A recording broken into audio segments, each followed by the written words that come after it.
오늘 우리가 함께 읽은 본문 이제 잠언 28장이죠. 이제 잠언이 이제 끝을 향해 달려가고 있는데 이 잠언 28장의 내용을 좀 보면 저자가 무엇을 우리 가운데 보여주냐, 악인에 대한 것들, 그리고 그 악인에 대한 것을 율법과 연결지어서 오늘 우리 가운데 보여줍니다. 그래서 오늘 본문 4절을 읽어보니까 이제 어떠한 일이 일어났는가 보니 악인이 칭찬을 받는 일이 있다라고 합니다. 좀 의아합니다. 악인이 뭘 했길래 칭찬을 받는가? 그런데 이 악인이 칭찬을 받는 경우에 대해서 저자가 뭐라고 말하고 있냐면 율법을 저버리는 사람들에게 칭찬을 받는다라고 나와 있습니다. 해당 본문의 NIV 영어 성경이나 NLT 영어 성경에서는 뭐라고 번역되어 있냐면 율법을 거부하는 것이라고 나와 있죠. 율법을 거부하는 사람들이 의인과 악인 중 누구를 칭찬한답니까? 악인을 칭찬한답니다. 여기서 칭찬하다는 단어는 이제 우리가 너무나도 잘 아는 단어 중 하나이죠. 이제 할렐루야의 어원이 되는 바로 히브리어 할랄인데 할렐루야 어원인 단어입니다. 이제 칭찬하다, 찬양하다는 단어인 할랄과 접속사 루 그리고 야훼 하나님의 야가 붙어서 하나님을 찬양하다. 이제 할렐루야가 되는 것이죠. 그래서 이 할랄은 칭찬하다는 의미이기에 동시에 찬양하다는 의미를 함께 가지고 있는 단어입니다. 자, 그래서 우리 이 해당 본문의 문장을 영어 성경에서는 뭐라고 번역되어 있냐면 율법을 거부하는 것은 악인을 찬양하는 것이다라고 나와 있습니다. 악인을 찬양하고 자랑한다. 이게 상식적으로 말이 되는 것입니까? 세상에 누가 악함을 자랑할 수 있고 누가 악인을 자랑하고 찬양할 수 있겠습니까? 이게 말이 안 됩니다. 그죠? 있어서도 안 되는 일이고요. 우리 주변에 악한 사람들이 칭찬하는 일들을 잘 돌아보면 많이 없지 않습니까? 그런데 중요한 게 뭐냐면 많이 없다는 것입니다. 조금이지만 있을 수 있다는 것이죠. 이렇게 말도 안 되는 일이 일어난답니다. 누구에게? 율법을 거부하는 자들에게, 율법을 저버리는 사람들에게. 본문 가운데 율법을 거부한다는 표현은 자칫 말씀을 읽는 우리들로 하여금 율법을 칼같이 지켜라 라는 것을 강조하기 위한 말씀처럼 이해될 수 있을 것 같습니다. 그러나 결코 그런 뜻이 아니죠. 율법에 대한 본질이 무엇입니까? 하나님의 말씀이죠. 그러면 우리는 해당 부분을 이렇게도 바라볼 수 있을 것입니다. 하나님의 말씀을 거부하고 저버리고 거절하는 사람은 악인을 찬양하고 악함을 칭찬한다라고 말이죠. 사람이 하나님의 말씀으로부터 멀어질 때, 그분의 가르침과 음성으로 우리가 멀어질 때, 사람은 악을 칭찬하고 자랑하면서 찬양하는 존재가 되어 버린다는 것입니다. 자신 안에 진리의 말씀이자 의로운 그 올바른 기준인 하나님의 말씀이 없으니 있을 수 없는 일이 일어나 버리는 것이죠. 악을 칭찬하는 일이요. 한편 악을 칭찬한다라는 것은 달리 말하자면 분별력을 잃어버렸다라는 것이기도 합니다. 그리고 동시에 삶의 옳고 그름을 알게 하는 기준을 상실해 버렸다는 것이기도 하죠. 기준이 없으니 무엇이 옳고 그름인지 모르니 우리가 무엇을 선택해 가는 것입니까? 내가 좋아 보이는 것들을 선택해 가는 것입니다. 그리고 그것이 좋다고 자랑하며 칭찬하며 그것을 찬양할 수밖에 없는 것이죠. 이런 모습을 성경 가운데 우리가 어디서 볼 수 있냐면 이스라엘 백성들의 모습에서 찾을 수 있을 것 같습니다. 하나님을 거부한, 하나님의 말씀을 저버린 이스라엘 백성들의 삶이 어떻게 변화되어 가죠? 하나님이 아닌 다른 것들을 찬양해 갑니다. 자신의 삶을 충족시킬, 때로는 먹고 사는 일들을, 때로는 쾌락을 선사해주는 그 우상들을 찬양하는 것이죠.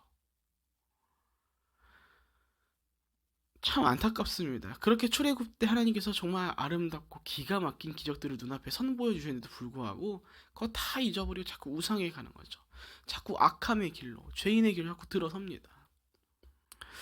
사랑 여러분, 우리가 기억해야 합니다. 하나님의 말씀은, 성경은 우리에게 있어서 그저 우리의 머리에 담는 지식의 개념이 아니다라는 것을요. 오늘 잠언의 말씀에 의하면 그 하나님의 말씀은 우리 삶에 무엇을 가르는 기준이 됩니까? 의로움과 악함을 나누는 기준이 되죠. 우리 마음에 하나님 마음의 말씀이 담겨 있지 않다면 우리는 무엇이 의로운지 무엇이 악한지를 분별할 수가 없게 됩니다. 내 눈에 좋아 보이는 것이 하나님 말씀 기준으로 악한지 의로움인지도 모르고 악함일지라도 내 눈에 좋다라고 하면 이거 의롭다라고 선택해 간다는 거죠. 그렇게 우리가 항상 하나님의 말씀을 그분의 음성을 붙잡아야 하는 것입니다. 우리가 우리의 믿음에 떵떵거리면서 자신만만하게 여기며 나의 믿음은 굳건하니까 내가 좀 기도 좀 안 해도 된다. 야, 말씀 좀 안 읽어도 난 괜찮을 거야. 난 절대 흔들리지 않아. 난 이렇게 살 수 있어. 혹시 이렇게 생각하는 우리의 모습이 있다면 우리 정말 조심해야 합니다. 어쩌면 우리가 오늘 함께 읽은 잠언의 말씀 가운데 나타난 율법을 저버리는 사람이 바로 나일지도 모른다는 것이기 때문입니다. 우리가 이미 그렇게 되어가고 있을지도 모릅니다. 우리의 믿음에 자신만만히 하면요. 나는 말씀 안 읽어도 돼. 난 말씀 이미 다 알고 있어. 여러분 우리가 기억하는 것이 있죠. 머리와 마음까지 거리가 세상에서 제일 길다고요. 머리에 있는 것들이 마음까지 심겨지기 위해서 엄청난 노력들과 시간들이 필요합니다. 또 그것을 받아들이는 우리 성품조차도 정말 온전해야 하고요. 오늘날 교회 안에도 앞서 말씀드린 것처럼 우리 주변에도 얼마나 이 악함을 칭찬하는 일들이 많습니까? 의로움과 악함을 분별하지 못하고요. 정직하지 못한 그 악함을 저지르고 있는 자들을 향하여 그들을 두둔하고 있고 또 칭찬하고 있는 모습들이, 이런 일들이 스스로가 그리스도의 몸된 교회 지체입니다라고 고백하는, 스스로가 예수 그리스도를 내가 믿습니다, 잘 믿고 있습니다라고 말하는 우리들 가운데 일어나고 있다는 것이죠. 제가 경험했던 또 봤던 일이긴 하지만 어떤 한 목사는 뭐 내 말만 잘 들어라, 내 설교만 잘 들으면 야 신앙생활 잘하고 있는 거다, 뭐 기독교 방송이나 뭐 CBS나 CGN TV나 이런 것도 전혀 안 봐도 된다, 내 설교에만 집중해라, 다른 거 보지도 읽지도 말아라, 뭐 이런 말들을 합니다. 그런데 정작 본인이 하는 그 설교는 말씀과 동떨어져 있는 것들을, 이 말씀을 사용해서 본인이 하고 싶은 얘기들을 하고 정치와 돈과 권력을 얘기하고 있죠. 문제는 심지어 그들의 성품까지도 그렇게 그런 일들을 하기에 합당한 예수님과는 하나님과는 동떨어진 모습을 선보이고 펼쳐갑니다. 악함을 그 입술에, 그 마음에, 그 행동에 담아가죠. 문제가 무엇입니까? 그것이 옳다고, 그것이 맞다고, 야 우리 목사님 옳은 말만 골라서 한다고, 우리 집사님, 우리 장로님, 우리 권사님 기가 막히다고 그들을 칭찬하고 자랑한다는 것이 문제죠. 무엇이 옳은지 그른지, 무엇이 의로움인지 악한지를 분별하지 못하고, 이런 일들이 왜 일어납니까? 우리 가운데 하나님의 말씀이 담겨 있지 않기 때문으로 합니다. 자신들 스스로가 하나님의 말씀을 읽어가지 않고 내 마음에 그 말씀들을 담아가지 않기에, 거룩한 기준들을 상실했기에 그저 내가 하는 말이 다 옳다고 말하는 그 사람들의 말에 홀라 넘어가서 분별하지 못하고 배려의 사람들처럼 상고하지도 않고 결국 끝끝내 악인을 칭찬하는 사람들로 전락해버리는 것입니다. 우리 가까운 이로 이단들이 있죠. 우리 지금은 좀 많이 완화가 되고 잘 좋아졌지만 우리 한창 코로나가 됐었을 때 신천지 같은 경우를 보십시오. 얼마나 어리석은 짓들을, 얼마나 악한 짓들이 일어납니까? 그거를 보고 잘못됐다, 고쳐야 한다 라고 얘기해도 그 안에 있는 사람들은 어떻게 합니까? 아, 우리 이 교주님 잘하고 있습니다, 우리의 믿음의 고백입니다. 그 지역에 얼마나 많은 사람들이 피해를 봤습니까? 우리가 코로나가 성행했었을 때 모이기를 포기하고 우리가 각자의 처소에서 예배를 드린 이유가 무엇이냐면은 우리의 믿음이 안 좋아서도 아닙니다. 그렇다고 모인 사람들을 정죄할 것도 아니죠. 각자의 믿음의 그 분량에 따라서 선택한 것 뿐입니다. 우리는 각자의 처에서 우리 각자의 믿음을 지켜가며 우리의 이웃들을 불쌍히 여기는 마음들로 우리의 각자의 처소에 우리 믿음을 이어가는 일들을 이뤄간 것이죠. 반대로 믿음을 붙잡고 이것 하나님께서 해결해 주실 거다라는 굳건한 믿음을 붙잡고 나아가는 사람들은 포기하고 모인 것입니다. 물론 그 모이는 일들도 우리가 시대의 환경에 따라서 잘 발맞춰서 다른 사람들이 피해보지 않도록 노력하는 수고들이 있었던 것이 분명한 것이죠. 그러나 그런 것들을 전혀 신경 쓰지 말고 전혀 신경 쓰지 않고 저 입술과 행동 가운데 악함을 담고 있는 자들을 칭찬하고 두둔하는 것들이 이단 가운데서도 일어나고 있는 것이고, 이런 것들이 이단뿐만이 아니라 오늘 우리가 거하고 있는 이 교회 가운데서 충분히 일어나고 있는 일들이라는 것이죠. 사랑하는 여러분, 본문 4절을 보면 이렇게 나와 있습니다. 율법을 지키는 자는 악인에게 저항한다. 우리 가운데 말씀이 담겨져 있을 때 우리는 비로소 악함을 분별하고 더 나아가 그 악함에 저항할 수 있게 된다는 것입니다. 우리 반대로 말하자면요, 우리 안에 하나님의 말씀이 없으면요, 우리는 악함을 대항할 힘이 없습니다. 무엇이 옳고 그름인지, 무엇이 의로운지, 악함인지를 분별할 수가 없습니다. 하나님의 말씀은 성령의 검이기에 그 말씀만의 정령 우리로 하여금 악함으로부터 대항할 수 있게 만들고, 우리의 그 분별력을 상실케 하는 그 모든 유혹과 악함으로부터 우리를 지킬 수 있습니다. 그러기 사랑하는 여러분, 말씀을 소중히 여겨가십시오. 그 말씀의 기준들을 우리의 삶의 유일한 기준으로 세워가십시오.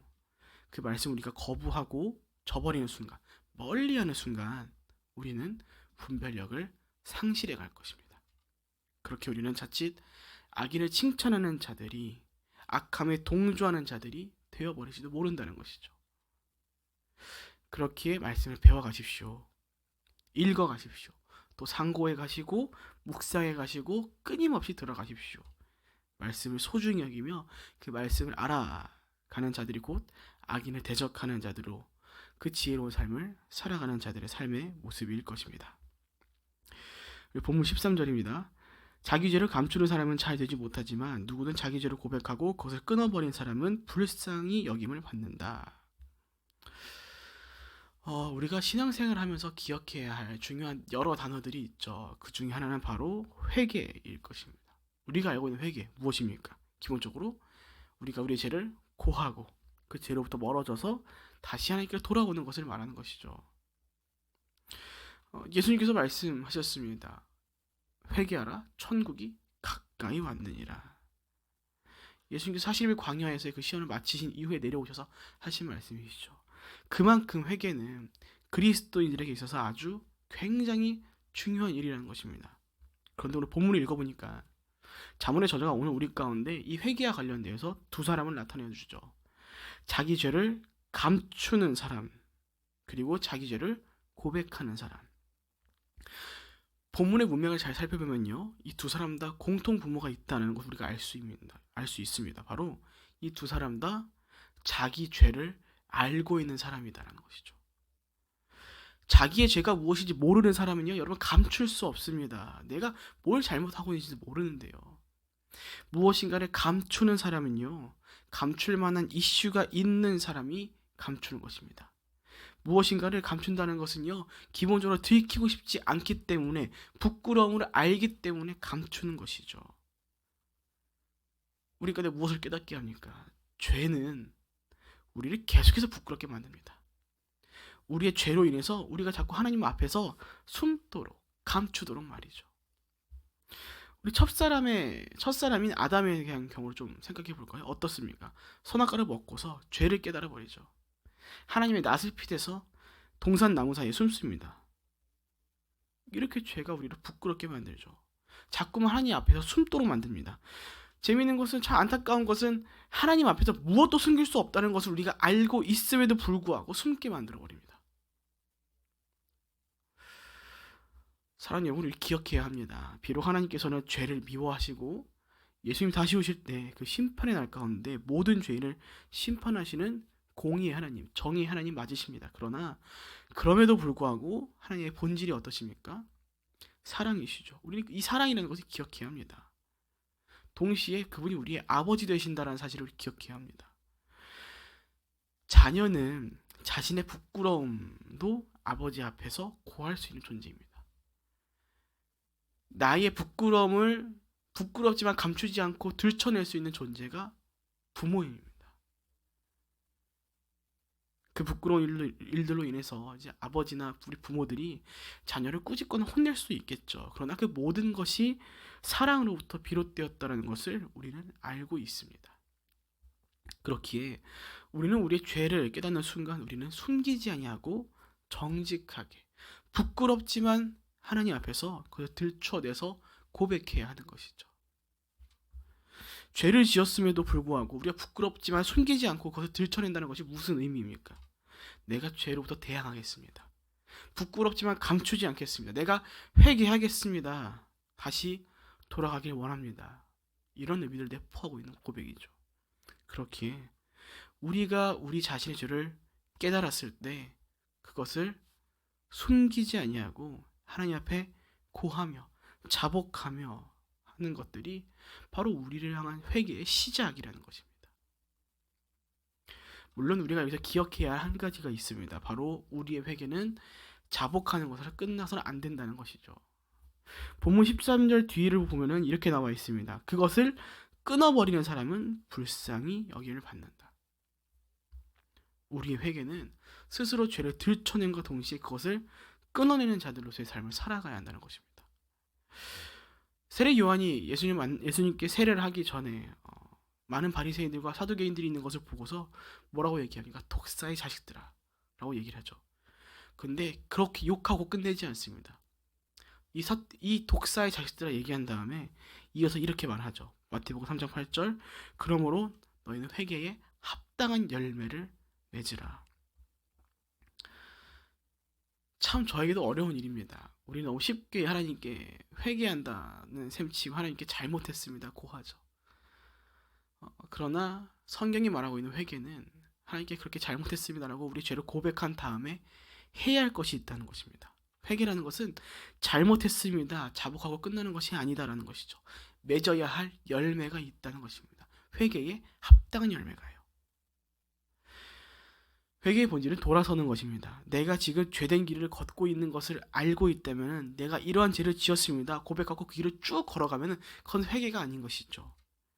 내가 잘못되었다는 것을 알고 잘못됐음을 고백했으니 이제는 그 발걸음을 돌려서 원래 우리가 걸어가야 할 의롭고 선한 길로 우리가 다시 들어서는 것까지 해야 하는 것이죠. 물론 각자의 순간들과 시간들과 속도는 다를 것입니다. 또 우리의 마음밭과 또 우리 영적인 상태에 따라서 얼마나 빨리 돌아설지 천천히 돌아설지 더 오래 걸릴지 모릅니다. 다양할 것입니다. 그러나 분명한 것은 우리가 그 죄를 고백하고 그 발걸음을 돌리는 것부터 시작해야 한다는 것이죠. 그렇게 사랑하는 여러분, 우리 각자의 죄된 것들 다양히 있을 것입니다. 부끄럽겠지만 적어도 하나님 앞에서만큼은 숨기지 마시길 권면드립니다.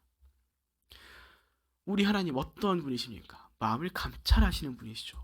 우리는 숨길래야 숨길 수가 없습니다. 그런 하나님께서 왜 우리 가운데 숨기지 말라고 굳이 고백하라고 얘기하는 것이죠. 말하지 않아도 하나님 다 아실 텐데 말이죠.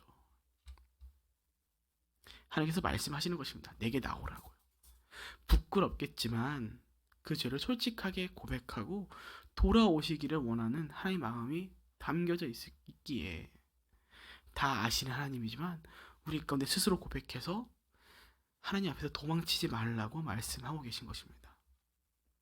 하나님께서 나를 포기하지 않는다라는 것을 신뢰함으로 아버지께 나와라 라는 것을 오늘 우리 가운데 말씀하시는 것입니다. 사랑하는 여러분, 하나님께서 우리를 찾으시고 또 기다리고 계십니다.